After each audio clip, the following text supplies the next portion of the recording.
Yo ho ho, yo ho ho, yo ho, yo ho. Ya, oke, langsung saja kita masuk ke kompetensi dasarnya ya. Kompetensi dasar yang kita bahas pada kesempatan ini yang tadi yaitu 3.5, yaitu merancang program latihan untuk meningkatkan derajat kebugaran jasmani terkait kesehatan dan keterampilan secara pribadi. Kemudian KD 4.5-nya yaitu mempraktikkan hasil rancangan program latihan untuk meningkatkan derajat kebugaran jasmani terkait kesehatan dan keterampilan secara pribadi. Ya, ini adalah kompetensi dasar yang saya ambil dari Permendikbud nomor 37 tahun 2018. Oke, dari kompetensi dasar ini saya buat indikatornya. Nah, indikator pembelajaran yang akan kalian capai di jenjang kelas 12 itu seperti ini. Ya, 3.5.1 menyusun program latihan tentang kekuatan otot, kelenturan, kelincahan, dan keseimbangan untuk meningkatkan derajat kebugaran jasmani terkait kesehatan secara pribadi. Nah, untuk yang KD4-nya ini itu mempraktekkan ya.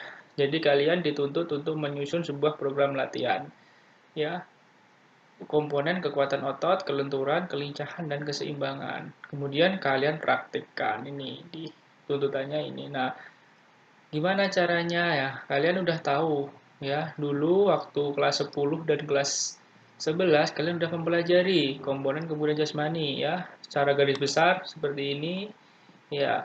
Nah, sedikit mengulas saja, dulu kalian udah mempelajari komponen kesehatan di kelas 10, kemudian komponen keterampilan di kelas 11. Nah, kemudian dalam komponen kesehatan seperti yang sudah saya tampilkan ini hanya mengulas saja, cepat saja ya.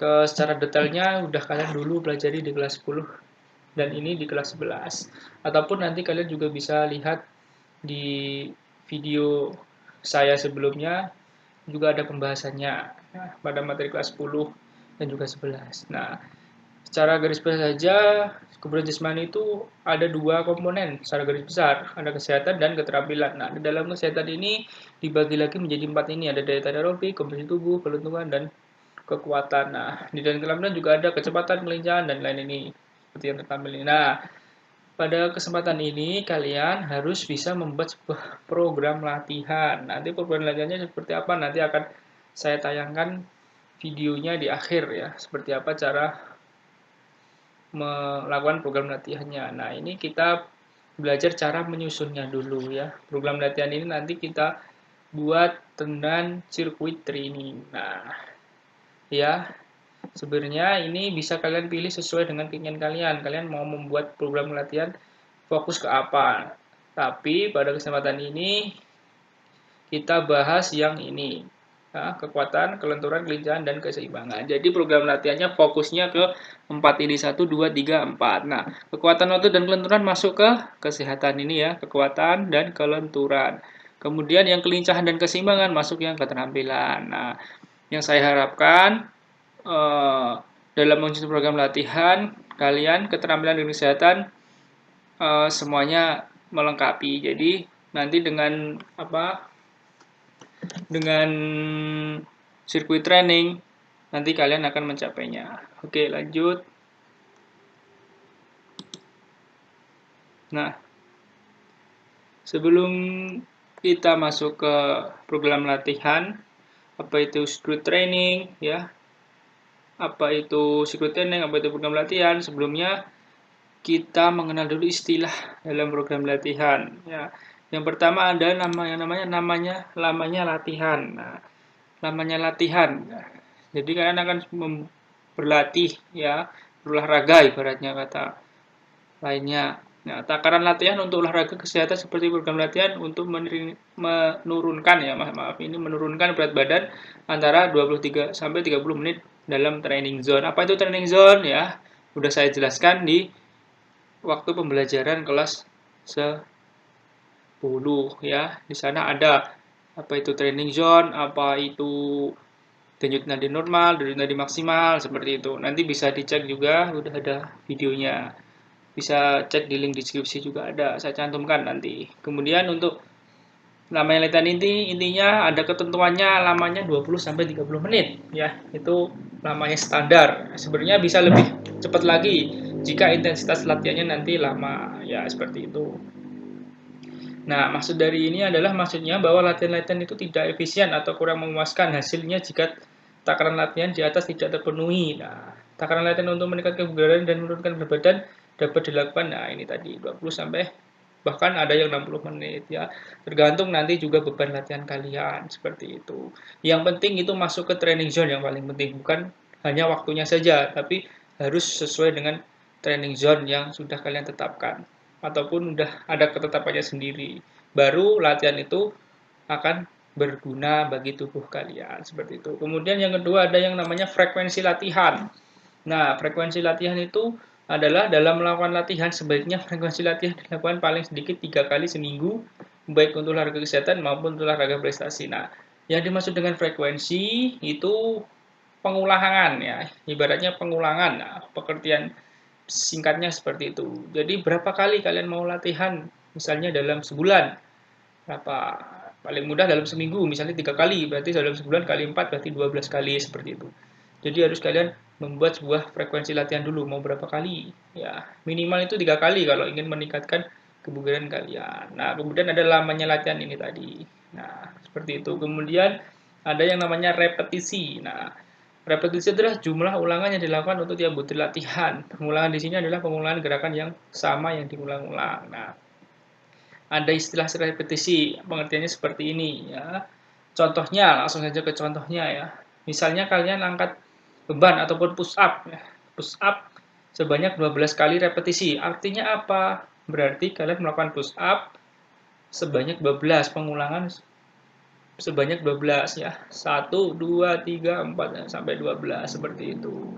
Misalnya kalian sit up 10 kali, berarti kalian repetisinya 10, berarti kalian melakukan sit up sebanyak 10 kali baru berhenti seperti itu. Kemudian ada yang ini ada yang namanya set. Set itu kemudian dari pengulangan repetisi yang sudah dilakukan. Nah, ini set itu jika kalian sudah melakukan satu repetisi berarti disebut dengan satu set. Nah, langsung ke contohnya. Contohnya misal kalian tadi melakukan push up 12 kali.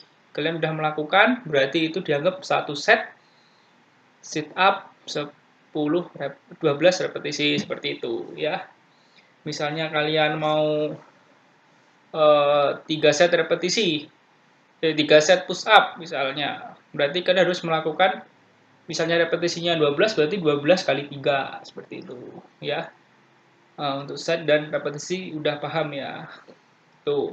Kemudian yang terakhir ada yang namanya interval. Nah, interval itu ini pengertiannya, waktu istirahat yang diberikan antar repetisi, antar set, antar sekund. Nah, jadi secara garis besar itu waktu istirahat kalian di setiap repetisi ini. Setelah selesai melakukan satu repetisi, istirahat berapa menit atau berapa detik seperti itu. Jadi udah kalian tentukan dulu ya. Biasanya 3 detik sampai 1 menit.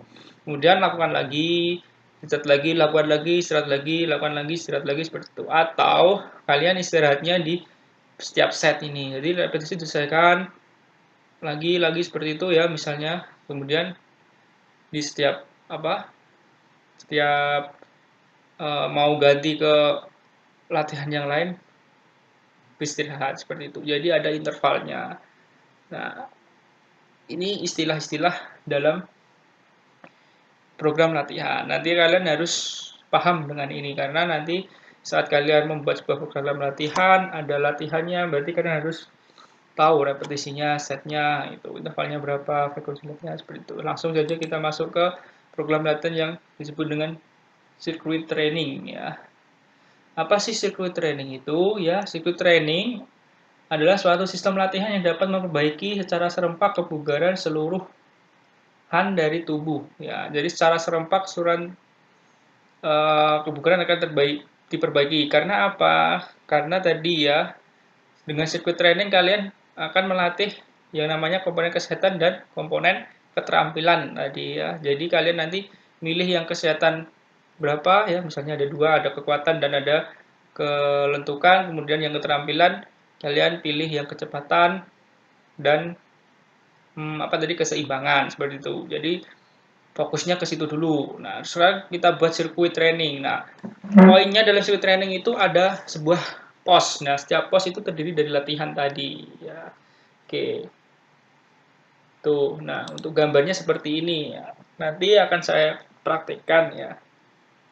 Nah, sirkuit training misal kita buat 4 pos, sebenarnya nggak harus 4. Bisa 6, bisa 8, bisa 2, bisa 3 ya. Yang jelas sirkuit training itu latihannya seperti ini. Ada posnya, latihannya apa, jelas ya. Nanti ada jumlah, misalnya pos 1, latihan kekuatan ya. Tadi kan di indikator tadi udah saya sebutkan bahwa yang ada kekuatan, ada keseimbangan, ada kelincahan, ada kelenturan atau fleksibilitas ini. Nah, di pos 1 ada yang namanya kekuatan otot, push up dan juga sit up. Nanti saya buat seperti itu. Nah, push up nanti saya buat 8 repetisi dan 3 set. Nah, apa artinya? Ya, pintar sekali, udah tahu ya yang saya jelaskan di awal. Jadi kalian melakukan push up 8 kali sejumlah 3 kali. Berarti berapa? 8 kali 3? 24 kali berarti push up kalian ya. 3 set 8 repetisi. Sit up juga segitu. Saya kasih ketentuan 3 set 8 repetisi seperti itu. Kemudian untuk yang apa namanya? Fleksibilitas juga sama ya. Nanti 3 set juga, tapi repetisinya bukan jumlah pengulangan ini, tapi repetisinya waktu. Ya. 8 misalnya 8 repetisi ya berarti 8 detik misalnya kamu hitung 1, 2, 3, 4, 5, 6, 7, 8 udah berarti 1 repetisi lakukan lagi 1, 2, 3, 4, 5, 6, 7, 8 udah berarti oh ya 1 set maaf ya udah selesai 8 berarti 1 set namanya ya itu untuk yang fleksibilitas. Untuk yang keseimbangan sama dengan fleksibilitas ya. Nanti juga 3 set 8 repetisi. Berarti melakukan seperti ini dihitung 1, 2, 3, 4, 5, 6, 7, 8. Misalnya saya menentukan 8 repetisi, berarti 8 selesai berarti itu 1 set. Lakukan lagi set kedua 8 lagi seperti itu ya sampai 3 kali. Nah, sebenarnya aturan standarnya itu set itu bisa antara 3 sampai 6 set sebenarnya ya. Sebenarnya bisa kalian, Pak, kalau setnya 6 boleh, boleh. 8 boleh, tapi secara standarnya atau pada umumnya 3 sampai 5 set. Kemudian repetisi itu 8 sampai 12 repetisi atau jumlah ulangan tadi ya. Misalnya kamu mau repetisinya, Pak, misal push up saya mau repetisinya 100 langsung. Boleh. Tapi apa ya cuma langsung 100 selesai sekali itu kurang efektif. Jadi yang baik itu 8 sampai 12 tadi, tapi nanti setnya kamu perbanyak seperti itu. Ya, karena tubuh juga butuh untuk istirahat karena kita fokusnya ke kekuatan ini ya. Bukan kecepatannya. Nanti ada lagi yang untuk kecepatan. Nah, kemudian untuk yang kelincahan. Nah, di sini saya buat latihannya dengan T-step ya. Jadi nanti berlari seperti ini ke arah kiri, ke kanan dan kemudian ke belakang. Nanti ada videonya di akhir ini ya. Oke itu. Jadi ini rangkaian ini yang disebut dengan sirkuit training ya. Ingat apa? Rangkaian ini yang disebut dengan sirkuit training. Kalian bisa membuat rangkaian ini berbeda dengan ini, lebih bagus dan karena lebih sekreatif mungkin sehingga bisa membuat rangkaian yang lebih menarik dan berguna bagi tubuh kalian ya. Misalnya mau fokus ke kecepatan berarti nanti juga bisa buat lagi yang sirkuit training fokusnya yang ke latihan kecepatannya lebih banyak seperti itu. Yang jelas yang penting nggak cuma ke kecepatan saja tapi juga dikasih komponen yang lain karena kita mengacu ke sirkuit training tadi apa pengertian di awal yaitu sirkuit training itu sistem latihan yang dapat memperbaiki secara serempak kebugaran seluruh dari tubuh ya jadi secara serempak jadi walaupun fokusnya ke kelincahan misalnya tapi tetap harus dikasih kekuatan keseimbangan seperti itu ya ya itu kemudian mari kita lihat videonya. Ini dari pos 1, kedua, 3, keempat sudah saya praktekkan dan saya video. Silahkan dicermati. Mari kita lihat videonya ya. Cekidot.